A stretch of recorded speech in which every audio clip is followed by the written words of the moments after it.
আপনার রবের বিধান মদের লাইসেন্স দিচ্ছে, এরা আবার কিসের কাদিয়ানি কি কাফের ঘোষণা করবে? সেই রাষ্ট্র আপনার রবের বিধান পতিতালয় বেশ্যাগিরি এটার লাইসেন্স দিচ্ছে, এরা এ ভাই আপনি বলেন পশ্চিমারা কিংবা ইহুদিরা, পশ্চিম ইহুদি খ্রিস্টান, এই কাদিয়ানিদেরকে মদদ দিচ্ছে কারা? আমাকে বলেন, এই কাদিয়ানিদেরকে মদদ দেয় কারা? আপনারা জানেন কিনা কাদিয়ানিদের হেডকোয়ার্টার কোথায় জানেন? ইংল্যান্ড। মাশাআল্লাহ, কাদিয়ানিদের হেডকোয়ার্টার হলো ইংল্যান্ড, লন্ডনে। এদের অর্থায়ন কোথেকে আসে? কাদিয়ানিরা কখন আসলো? মির্জা গোলাম আহমদকে কখন মুসলিমদের বিরুদ্ধে দাঁড় করানো হলো? ইংরেজদের সাথে যখন ওলামায়ে দেওবন্দের একেবারে ফাইটিং মুহূর্ত, ইংরেজরা দেখলো আদর্শিকভাবে মুসলমানদেরকে হারানো কোনোভাবে সম্ভবই না। সুবহানাল্লাহ, গোটা পৃথিবী একথা মানতে বাধ্য যে মুসলিমরা যদি আদর্শিকভাবে ঐক্যবদ্ধ থাকে, পৃথিবীর কোন শক্তি নাই মুসলিমদেরকে হারায়। এটা নমুনা একটু বোঝানোর জন্য বলি, এটা নমুনা দেখায় আফগানিস্তানে। আমাকে বলেন, আফগানের তালেবানদের সৈন্য বেশি ছিল নাকি রাশিয়ার সোভিয়েত ইউনিয়নের সৈন্য বেশি ছিল? সোভিয়েত পরাজিত হয়েছে নাকি আফগান তালেবানরা পরাজিত হয়েছে? হ্যাঁ, সোভিয়েত এমন একটা ইউনিয়ন ছিল যার ব্যাপারে বলা হতো সোভিয়েতের সূর্য অস্ত যায় না। এর মানে কি? সোভিয়েতের অধীনে এতগুলো দেশ ছিল একসাথে যে এক দেশে সকাল থাকলে আরেক দেশে বিকাল থাকতো। সোভিয়েতের সূর্য কি হয় না, অস্ত যায় না। তালেবানের কাছে আইসা সোভিয়েতের সূর্য তো অস্ত গিয়েছেই, খুব একটা রাষ্ট্রে পরিণত হয়েছে। এতগুলো রাষ্ট্র ভেঙ্গা খান খান হইয়া শুধু রাশিয়া আছে। কি আছে? রাসূলুল্লাহ সাল্লাল্লাহু আলাইহি ওয়াসাল্লাম বলেন যে আমার উদাহরণ হলো এমন যে কোনো ব্যক্তি খুব সুন্দর করে একটা বাড়ি বানাইছে। কি বানাইছে? অনেক সুন্দর করে বাড়ি বানাইছে। বাড়ি বানানোর পর একটা ইট খালি রেখে দিছে, কোনো একটা জায়গায় একটা ইট খালি রেখে দিছে। তো মানুষ যখন এই বাড়ির পাশ দিয়ে যায় সবাই তাকায় থাকে আর বলে হায় রে কত সুন্দর বাড়ি, আর ওই ইটটা যদি দিত তাইলে আরো কত সুন্দর লাগতো। রাসূলুল্লাহ সাল্লাল্লাহু আলাইহি ওয়াসাল্লাম বলেন যে আমি হইলাম সেই ইট। সুবহানাল্লাহ, আমি হলাম সেই ইট যেটা ওই বাড়িতে দেওয়া হয় না, খালি ছিল। রাসূল হাদিসের মধ্যে এসেছে, রাসূল সাল্লাল্লাহু আলাইহি ওয়াসাল্লাম বলেন আনা খাতামুন নবী লা নবিয়্যা বাদি, আমি শেষ নবী, আমার পরে কোনো নবী নাই। গোলাম আহমদ কাদিয়ানী নবী? নবী? পৃথিবীতে এমন কোন নবী আসেন নাই যার নাম মুফরাদ কিংবা একক শব্দে নাই।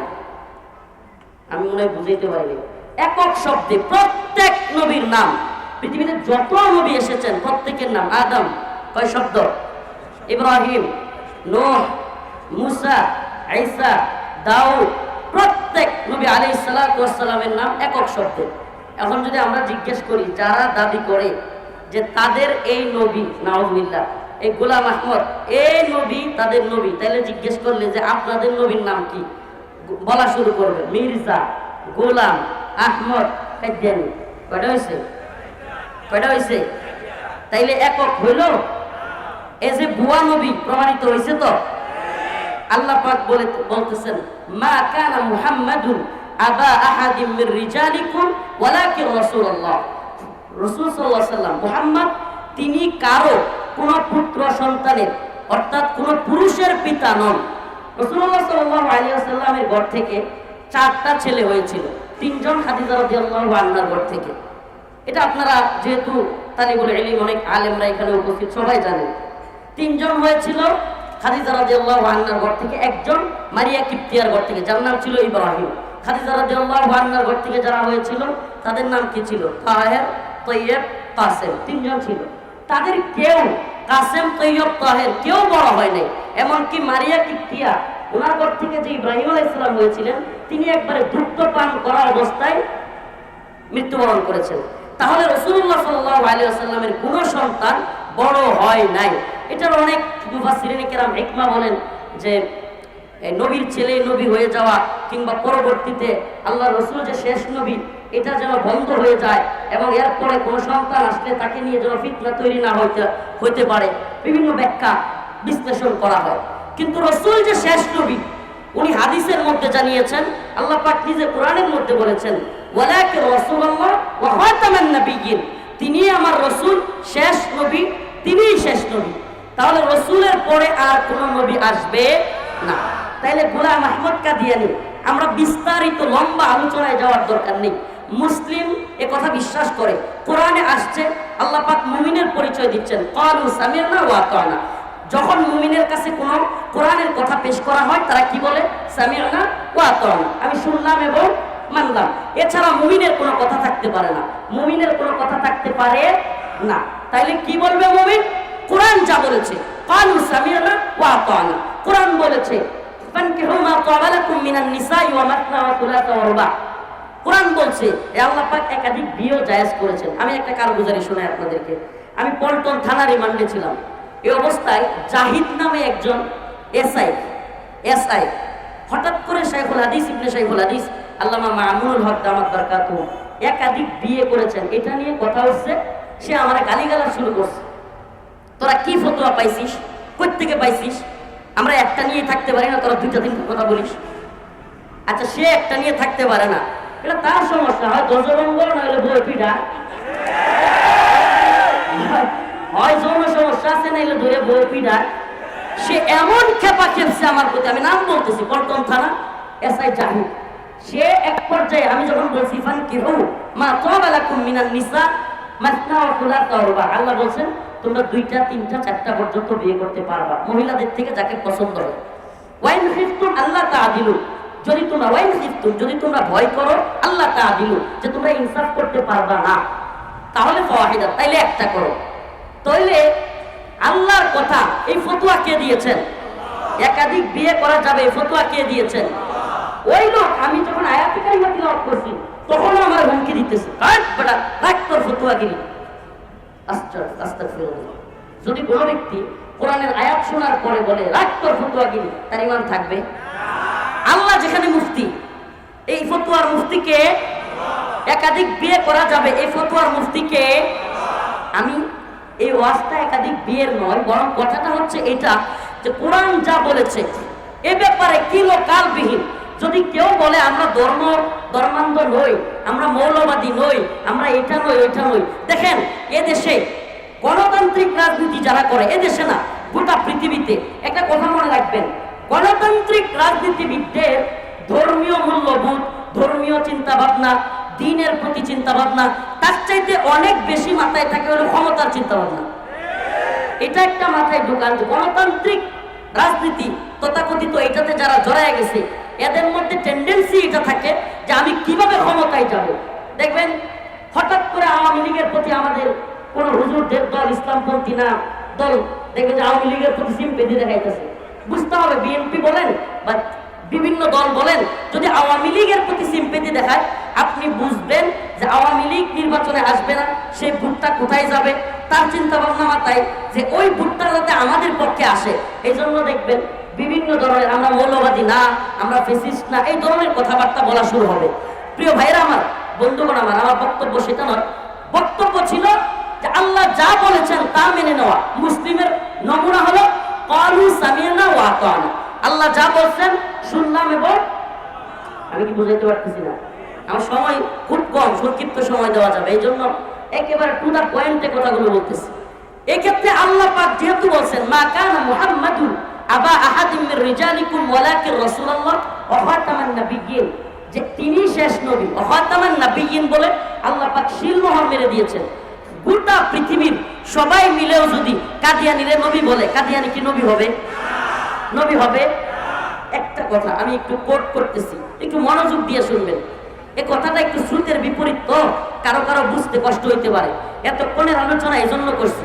আচ্ছা আমাকে বলেন, কাদিয়ানীরা কাফের, এই কথাটা কি রাষ্ট্র বললে কাফের হইব? এই সরকার কি আর কাফের করব? যে সরকার মদের লাইসেন্স দেয়, যে সরকার পতিতালয়ের লাইসেন্স দেয়, যে সরকার সুদের লাইসেন্স দেয়। আমি মনে কিছু নিবেন না, আমি ছোট মানুষ, কিন্তু ব্যতিক্রম মানুষ। আর কাদিয়ানীকে কাফের ঘোষণা করলে রাষ্ট্রে থাকতে পারবে, এরকম ফতোয়া কই পাইছেন আপনি? চ্যালেঞ্জ করলাম, গোটা পৃথিবীর মুফতি নিয়ে বসেন, গোটা পৃথিবীর ফতোয়া তালাশ করেন। কাদিয়ানীরা হলো জিন্দিক কাফের।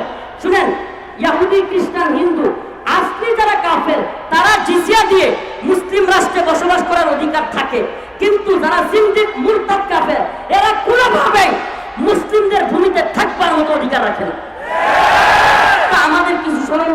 হুজুররা আমি প্রায়ই শুনি বলতে থাকে যে আমাদের সমস্যা নাই, কাদিয়ানীরা থাকো, কিন্তু তাদেরকে কাফের ঘোষণা করতে হবে। আরে ভাই, কাফের ঘোষণা করলে রাষ্ট্র তারপরে থাকতে পারবে, এরা কি আসলে কাফের নাকি? মুহাম্মদে আরবির উম্মত দাবি করে কেউ যদি মুসলমান দাবি করে, জায়গাটা ছোট্ট হয়ে গেছে, চাপাচাপি হবেই। অতএব এই আপনারা কি আমার কথা শুনবেন না ওইদিকে ঝগড়া দেখবেন? আপনার ঝগড়ার প্রতি ইন্টারেস্ট থাকলে ওখানে যান। আমার কথা শুনবেন না ঝগড়া দেখবেন? তাহলে আমার কথা শুনলে ওইদিকে একেবারে সব মজা সাফ হয়ে যাক, এদিকে থাকবেন। এই হাত তুলেন, লিল্লাহি তাকবীর, লিল্লাহি তাকবীর। এদিকে তাকান, আবারও বলি, আবার কথাটা একটু নোট করবেন খুব ভালোভাবে। সুন্নের বিপরীত কথা তো। আপনারা দেখবেন খতমে নবুয়তের যত সম্মেলন আছে সবগুলো থেকে আহ্বান করা হয় কাদিয়ানীদেরকে কাফের ঘোষণা করতে হবে, রাষ্ট্রীয়ভাবে তাদেরকে নিষিদ্ধ করতে হবে। আমি বলি আচ্ছা, যেই রাষ্ট্র, আচ্ছা আমাকে বলেন, যারা একটু রাজনীতি সচেতন, যারা জানেন সোভিয়েতের ট্যাঙ্ক, কামান, বিমান তালেবানের চাইতে কম ছিল না বেশি? তাইলে মুসলমানদের কাছে পরাজিত হওয়ার কারণ কি? সুবহানাল্লাহ, সুবহানাল্লাহ। ইসবিরু ওয়া সাবিরু ওয়া রাবিতু। আরে মুসলমানদের রব বলেছেন, মুসলমানরা হলো সবরের প্রতিযোগিতাকারী। সুবহানাল্লাহ। আমরা কি সবরের প্রতিযোগিতাকারী? ইসবিরু ওয়া সাবিরু ওয়া রাবিতু। আমরা এমন প্রতিযোগী যে মনে করেন দুইজন লোক একে অপরের হাত কামড়ে ধরছে, কি করছে? একে অপরের হাতে কামড় দিছে। কামড় দেওয়ার প্রতিযোগিতা, কে আগে শিক্ষর দেয়, কি করে, কে আগে বাবা গো করে ডাক মারে। এখন মুমিন আর কাফেরও যদি এক লগে ইয়া দেয়, ধৈর্য গুণ, ইমানি পাওয়ার সবকিছু মুমিনের কম না বেশি? এই কারণে তালেবান বারবার জিতছে। আপনার আরেকটা উদাহরণ দিই, আমেরিকা, নেটো, সমস্ত জোট মিলায়া, নেটো জোটের ব্যাপারে যারা জানে, 48টা রাষ্ট্র, কয়টা? France, Japan, Italy, Germany, Russia, sorry Russia না, ফ্রান্স, জার্মান, ইতালি, এরপরে হলো আপনার কি বলে আমেরিকা, ইউরোপ, ইউরোপের অনেক রাষ্ট্র, এতগুলো রাষ্ট্র একত্রিত হইয়া প্রায় 48টা রাষ্ট্র নেটো জোট গঠন করছিল। কি জোটের নাম কি? সামরিক জোট। তুরস্ক ছিল। এতগুলো রাষ্ট্র একত্রিত হইয়াও আফগানিস্তানে আয়া জিতছে নাকি মায়ের খায়া বাপ ডাইকা নাকি হদ দিয়া পালাইছে? হ্যাঁ, পালাইছে কি পালাই নাই? আমাকে বলেন, ফ্রান্স, জার্মানি, ইতালি, তারপরে আমেরিকা, ইউরোপ, সবগুলো রাষ্ট্রের চাইতে তালেবানের সৈন্য সংখ্যা বেশি ছিল, কামান বেশি ছিল, ড্রোন বেশি ছিল, মিসাইল বেশি ছিল। আরে ভাই কিচ্ছু ছিল না। একটা ইতিহাস বলি, এমনকি এক পর্যায়ে আমেরিকা এবং নেটোর বোমা হামলায় আফগানিস্তানের বিল্ডিং গুলো একেবারে পাউডারের মতো হয়ে গেছিল। এক পর্যায়ে একটা পাহাড় ছিল, তুরাবুরা পাহাড়, নাম কি? শুধু এই এক তুরাবুরা পাহাড়ে মুজাহিদরা, আমি শায়েখ আব্দুল্লাহ আজম রাহিমাহুল্লাহ তাফসিরে তাওবাটা পড়েছিলাম, এটার মধ্যে আসছে তুরাবুরা পাহাড়ে ওনারা নষ্ট রুটি, 3-4 দিনে নষ্ট রুটি খায়া খায়া জীবন যাপন করছে। সুবহানাল্লাহ। সেখান থেকে আজকের আফগান জাতি বিজয় তো আমরা সবাই দেখছি, কিন্তু ওই বিজয়ের সিঁড়ির নিচে কত যে শহীদের লাশ। আফগানিস্তানের এমন এলাকা আছে যে এলাকায় কোনো ঘরে শহীদ নাই, এমন কোনো ঘর নাই, এমন কোনো ঘর নাই যেই ঘরে এতিম সন্তান নাই, যেই ঘরে বিধবা স্ত্রী নাই। কল্পনা করা যায়? তা আমরা বাংলাদেশে কয়জন শহীদ হয়েছি ইসলামের জন্য, দিনের জন্য কয়জন কোরবানি পেশ করছি? কয়েকদিন করে কারাগারে থাকি, এতে আমার মা বোন সবগুলো মিললে কাইন দেওয়া শেষ হয়ে যায়। এই হালত না? তো দিন বিজয় এত সহজ না। তো যে কথাটা বলতেছিলাম, যে আফগান জাতি জিতছিল, তো ইউরোপ যখন দেখলো, পশ্চিম যখন দেখলো, ইংরেজরা যখন দেখলো যে আমরা মুসলিমদের সাথে ভারতবর্ষে কি করতে পারবো না, পারবো না, এরা চিন্তা করলো যেহেতু এদের মোল্লা উমর আছে, আমাদের মোল্লা ব্রেডলি তৈরি করতে হবে। এদের থিওরি, এটা থিওরিক্যালি তারা দেখলো যে মুসলিমদের মধ্যে ফাটল ধরাইতে হলে মুসলিমদের মধ্য থেকে একদল মুনাফিক বের করতে হবে। কি বের করতে হবে? এই মুনাফিকের নাম হলো মির্জা গোলাম আহমদ কাদিয়ানী। এবং একে প্ল্যান করে ইংরেজরা। আপনি অবাক হবেন, এখনো আপনারা যে সমস্ত পণ্য দেখেন না, আরাফেল বলেন কিংবা প্রাণ কোম্পানি বলেন, এই সমস্ত কোম্পানিগুলোকে প্রচার প্রসার কিংবা হাইলাইট করা, টাকা পয়সা সবকিছু দিয়ে এগুলো সব করে হলো ইংরেজরা। এবং যত পারা যায় প্রমোট করে। একটা পর্যায়ে কাদিয়ানীদেরকে প্রমোট করতে করতে এমন জায়গায় নিয়ে গেছে যে কাদিয়ানীদের একটা অনুসারী গ্রুপ থাকবে। আপনি কি জানেন আমরা নতুন করে আরেক দলকে নিয়ে শুরু করছি? এতদিন ইস্তিমায় বাধা দিতে দিতে আমরা ক্লান্ত হয়ে গেছি, অথচ এই কিছুদিন আগে কাদিয়ানীরা পঞ্চগড়ে ইস্তেমা করছে। এটা খবর কারো কাছে আছে? অনেকে জানি না কাদিয়ানী ইস্তেমা করছে। কাদিয়ানীরা পঞ্চগড়ে ইস্তেমা করছে, আমরা বলতেই পারি না। ইস্তেমা করছে, ইস্তেমা কাদিয়ানীদের। তো প্রিয় ভাইরা আমার, বন্ধুগণ আমার, আমি যে বক্তব্যটা আজকে রাখতে চাচ্ছি এই কথাটা শুধু কোটটা মনে রাখবেন। আমার কথা হলো, যে ইংরেজরা কাদিয়ানীকে প্রমোট করেছে, কাদিয়ানীকে এখনো পৃষ্ঠপোষকতা করতেছে আমাদের যে সরকারি আসল, এই সরকারগুলো ইউরোপ, আমেরিকা কিংবা ভারতের কথা ছাড়া চলে? আমরা বলেন, একটু রাজনীতিও যারা বুঝে, পুরা ভালো এই যে স্কুল কলেজের এই প্রতিযোগিতা হয় না, বিতর্ক প্রতিযোগিতা, এই 10-12 বছরের পোলাপানেও জানে বাংলাদেশের যে গভর্নমেন্টই থাকুক, আমরা যত মাদ্রাসার ছাত্র হাসিনার পতন ঘটাইতে গিয়ে শহীদ হয়ে যায়, যত স্কুলের ছাত্রই শহীদ হয়ে যায়, কিন্তু এই সরকারগুলো আমেরিকার ইউরোপের কথা ছাড়া উঠতেও না, বসতেও না। এটা হলো বাস্তবতা, বুঝতে হবে। আমরা যতই আন্দোলন করি, যতই শহীদ হই, এদেরকে ক্ষমতায় যেটাই আনবেন, দিন শেষে দেখবেন এরা হয় আমেরিকার কথা শুনতেছে, নাহলে ভারতের কথা শুনতেছে। বাংলাদেশের মানুষের কথা শুনতে এদের ভালো লাগে না। এদের অন্তরে, এদের সাবকনশিয়াস মাইন্ডে, অবচেতন মনে এরা গোলাম। এদের অন্তরের মধ্যে গোলামি জিনজির। এরা হয় কেউ ভারতের গোলাম, কেউ আমেরিকার গোলাম, কেউ লন্ডনের গোলাম, কোনো না কোনো জায়গার গোলাম। হাতেই কথা যা, আমরা কার গোলাম? কথা বলেন, আমরা কার গোলাম? আমি ঘোষণা করলাম, পৃথিবীর কেউ বলার দরকার নাই, আমার কোরআন বলছে কাদিয়ানী কাফের। রাষ্ট্র কি ঘোষণা করবে? রাষ্ট্র ঘোষণা করো, রাষ্ট্র ঘোষণা করো বা না করো, কাদিয়ানীরা কাফের, এই কথা সত্য মিথ্যা?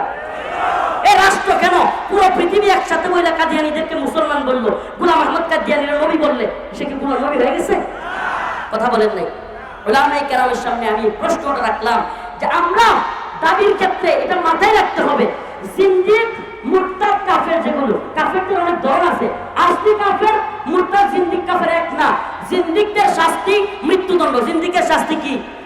আমারে বলেন, সাধারণ হিন্দু, সাধারণ ইহুদি, খ্রিস্টান, এদের শাস্তি কি মৃত্যুদণ্ড? এরা জিজিয়া দিবে, নতজানু হয়ে রাষ্ট্রে বসবাস করবে জিজিয়া চুক্তির মাধ্যমে। আমাকে বলেন, কোরআন সুন্নাহ থেকে পারলে একটা দলিল দেখান কি বলে মুরতাদ এবং জিন্দিকরা জিজিয়া দিয়ে বসবাস করতে পারবে? একটা দলিল দেখান, একটা দলিল দেখান। পারবেন না, কথা দিলাম পারবেন না। মুরতাদ এবং জিন্দিক কাফের, রাষ্ট্রে জিজিয়া দিয়ে বসবাসের কোনো বিধান নাই। হয় সে তওবা করবে, না হলে তারা কতল করা হবে। দুইটা একটা শাস্তি, একটাই, বিকল্প কোনো শর্ত নাই। অতএব যারা মদের লাইসেন্স দিল, যারা রাষ্ট্রে প্রতিদানের লাইসেন্স দিল, যারা সুদের ব্যাংকগুলো খুললো, এই সুদের ব্যাংক খোলা, সুদের কার্যক্রম চালু করা, এটা আল্লাহর বিরুদ্ধে যুদ্ধ। এটাকে আমার কথা না আল্লাহর কথা? তো যেই রাষ্ট্র আমার আপনার আল্লাহর বিরুদ্ধে যুদ্ধ ঘোষণা করছে, সেই রাষ্ট্রে তারা কি ঘোষণা করলো না করলো এটা কিছু যায় আসে? পারলে কাদিয়ানীগুলোর সাইজ করে আমরাই দিব, এরপরে আমরা প্রয়োজনে দেওয়া করবো। কথা কয় না? সব পুরুষের ঠ্যাং ভাঙ্গা দিয়া রাষ্ট্রের লাগি বই থেকে লাভ নাই। কাদিয়ানীরা যেখানে পাওয়া যাবে পিড়ে সাইজ করে দিতে হবে, এদেরকে পঙ্গু করে দিতে হবে, সাইজটা করে দিতে হবে। এরপরে যদি মামলা হয়, হামলা হয়, হাসিনাও দিচ্ছে, এরাও দিব, সমস্যা নাই। আমরা তো আল্লাহর জন্য কাজ করি না, এই সরকারের লেগে কনসেপ্ট ক্লিয়ার করতে হবে। যদি মনে করেন যে হাসিনা তো গেছে, এখন আমি সরকারে দুটো সেলফি তুলি, তাহলে কয়েকদিন পরে আবার মাথা ঠোকাবেন আর হলো টেনশন করবেন। আমাদের তো টেনশনও নাই, আমরা জানি এরা কেউ ইসলামপন্থী না। এই কথা মাথায় রাখেন, এরা কেউ ইসলামপন্থী না। এরা প্রত্যেকটাই এই দল ওই দল, যেই দলই বলেন, কেউ আমেরিকার এজেন্ট, কেউ ভারতের এজেন্ট। এজেন্ট না হইয়া বাংলাদেশের ক্ষমতায় আসতে পারে না। কারণ কি? আমরা স্বাধীন না। যত কথাই বলে আমরা স্বাধীন না। আমরা যদি মানসিকভাবে স্বাধীন হইতে পারবো যে আমরা বিদেশিদের কথায় চলবো না, আমাদের স্বাধীন স্বকীয়তা আছে, যেটা আফগান জাতি। ও ভাই, ইতিহাস সাক্ষী, ইংরেজরা শাসন করছে ভারতবর্ষ, এরপরে মঙ্গোলীয়রা, তাতাররা শাসন করছে, কিন্তু আফগান জাতিকে কেউ কোনোদিন শাসন করতে পারে না। এইটারে কয় স্বাধীনতা, এইটারে কয় স্বাধীনতা। আমি স্বাধীন, আমি মুসলমান, আমি পরাধীন নই। আখি আনতা হুররুন ওয়া আস-সুদুদ। আমি জেলে থাকতে পারি, কিন্তু আমি স্বাধীন। আমি জেলে থাকলেও কার গোলাম? কথা বলে না, কার গোলাম? রিমান্ডে গেলেও কার গোলাম? ফাঁসির কাস্টে ঝুললেও কার গোলাম? আর এরা ক্ষমতায় থাইকাও, প্রধানমন্ত্রী হইয়াও, বিভিন্ন উপদেষ্টা হইয়াও, এরা কেউ ভারতের গোলাম, কেউ আমেরিকার গোলাম। তাইলে কে কে স্বাধীন? আমরা স্বাধীন, আমরা। এই স্বাধীনতার মিনিংটা বুঝতে হবে। কে কাফের ঘোষণা করলো কে করলো না আমাদের যায় আসে না, আমাদের যায় আসে না। এরা তো আমাদেরকে পারলে যেই দলীয় ক্ষমতায় আসুক, পারলে ইসলামপন্থীদেরকে মেসাকার করে, মেসাকার। এটা এদের থিওরি। কারণ কি, এদেশে ইসলামপন্থীরা থাকলেই তারা এই যে সমস্ত কাজগুলো, তথাকথিত নারী অধিকারের নামে আমাদের মা বোনদেরকে রাস্তায় বের করা, তথাকথিত মানবাধিকারের নামে সমকামিতা ভ্রমণ করা, আমরা থাকলে তো কিছুই করতে পারি না। বুঝছেন কথা, বিষয়টা বুঝতে পারছেন? আমার বক্তব্যটা আপনারা একটু ক্লিয়ারলি বোঝার চেষ্টা করেন। শ্রুতের বিপরীত বক্তব্য দিলাম। কে কাফের ঘোষণা করলো না করলো, এজন্য কাদিয়ানীরা মুসলিম থাকে নাই। কাদিয়ানীরা মুসলিম না কাফের? বাংলাদেশে ঘোষণা করলেও কাফের, না করলেও, হাসিনা কইলেও কাফের, না কইলেও, ইউনূস সাহেব কইলেও কাফের, না কইলেও কাফের। এইটা ঢোকান। আর আরেকটা কনসেপ্ট কি, প্রয়োজনে হক্কানি মুফতিয়ানে কেরামের কাছে ফতোয়া চাইবেন যে হুজুর, জিন্দিক কিংবা মুরতাদ যারা ইসলামপন্থী মুসলমান কিন্তু এরা কাফের হয়ে গেছে, এরা কি রাষ্ট্রে জিজিয়া দিয়ে বসবাস করতে পারবে? না, পারবে না। মুফতিয়ানে কেরাম এখানেও থাকতে পারে, পারবে না। তাহলে আমরা যে বক্তব্যটা দেই, অনেক খতমের সময় আমার খুব কষ্ট লাগে। ছোট মানুষ, আমি এত বড় আলেম না, কিন্তু আমার কষ্ট লাগে। কি রে ভাই, কি বলছিস? জিন্দিক কাফের, যারা আল্লাহ রসুলকে মানে না, আবার মুসলমান দাবি করে, মসজিদ বানায়, এই জিন্দিকদের আবার কিসের রাষ্ট্রে বসবাস? মুসলিম রাষ্ট্রে জিন্দিকরা জিজিয়া দিয়ে থাকতে পারবে? থাকতে পারবে? একটা কাদিয়ানি কেউ ইসলামপন্থীরা সরকারে আসলে হয় ও তওবা করবি, নাইলে কল্লা ফেলায় দেওয়া হবে। এই হয় তওবা, নাইলে এটা শাস্তি, কাদিয়ানিদের শাস্তি। এটা কোরআন সুন্নাহ অনুযায়ী শাস্তি। ইসলামপন্থীরা ক্ষমতায় আসলে হয় তওবা, না হয় কি? এটা কোরআনের আইন। আল্লাহ পাক আমাদের সবাইকে বুঝার তৌফিক দান করুন, আমল করার তৌফিক দান করুন। দোয়া করবেন আমার জন্য।